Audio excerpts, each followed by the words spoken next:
جو مسلمانوں کے گھر پیدا ہوا، اسلامی ماحول میں رہتا، اس سے کوئی چیز پوشیدہ نہیں ہے. اسے پوچھ لو، وہ بتائے گا بکری حلال ہے، وہ بتائے گا مرغی حلال ہے، وہ بتائے گا فلاں چیز حلال ہے، اور یہ بھی کہے گا یہ چیز حرام ہے، یہ حرام ہے، یہ حرام ہے. یہ بچے کو بھی پتا ہے.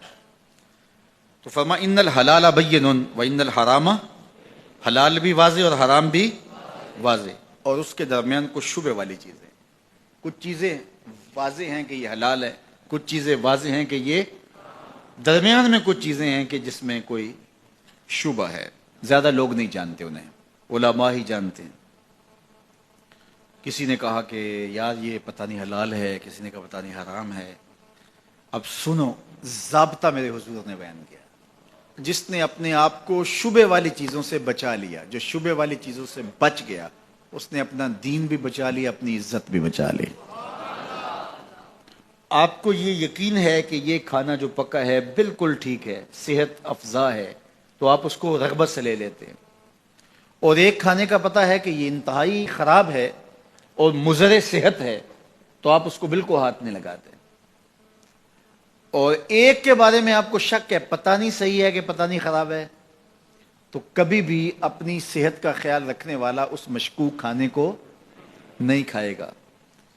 اس لیے دین کے معاملے میں بھی ایسے کرو کہ جس کے بارے میں تمہیں شک ہو اس کو چھوڑ دو، اور اس کو اختیار کرو جس کے بارے میں شک نہ ہو. اور پھر ارشاد فرمایا جو شبہ والی چیزوں میں پڑ گیا وہ حرام میں پڑ گیا. جس طرح کوئی شخص کسی چراگاہ کے گرد اپنے جانور چراتا ہے، سرسبز چراگاہ ہے، اور وہ اس کے آس پاس اپنے جانور رکھتا ہے، تو کبھی تو کوئی بکری، کبھی تو کوئی بھیڑ، کبھی تو کوئی جانور اچانک جا کے دوسرے کی چراگاہ کے اندر منہ مار لے گی. تو پھر ضرورت ہی کیا ہے اس کے قریب جانے کی؟ تو کہا جو حرام کے قریب جائے گا ایک دن حرام میں مبتلا ہو جائے گا. ہر بادشاہ کی کوئی چراگاہ ہوتی ہے، اس نے ایک مخصوص چراگاہ رکھی ہوتی ہے، اس میں اس کے جانور چرتے ہیں، اور کسی کا جانور اس میں وہ آنے نہیں دیتا. بادشاہ کی غیرت ہوتی ہے، اس نے باڑ لگائی ہوتی ہے. لیکن اگر کچھ چراگاہ کو عبور کر لے تو وہ بادشاہ جو ہے وہ غیرت کی وجہ سے اس جانور کو پھر چھوڑتا نہیں ہے کہ یہ میری چراگاہ میں آیا کیوں.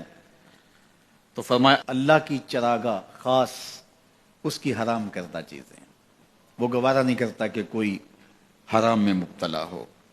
یہ ساری کہانی بیان کی حضور نے.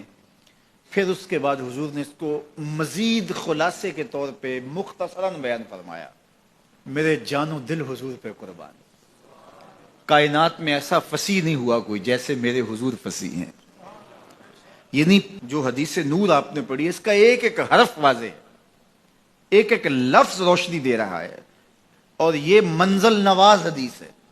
یہ ہماری زندگی کے اندر ہمیں خیر اور شر کی پہچان کروانے والی ہے. لیکن اس کے بعد پھر میرے حضور نے اس کو دوسرے پیرائے میں بیان کیا. کتنا خوبصورت انداز ہے، سن لو.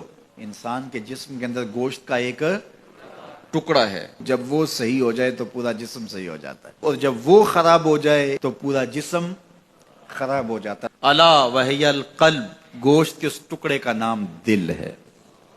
دل اگر ٹھیک ہو گیا تو پورا جسم، اور دل خراب ہو گیا تو پورا جسم خراب ہو گیا. اس لیے وہ رومی نے کہا تھا دل بدست آور کہ حج اکبر است.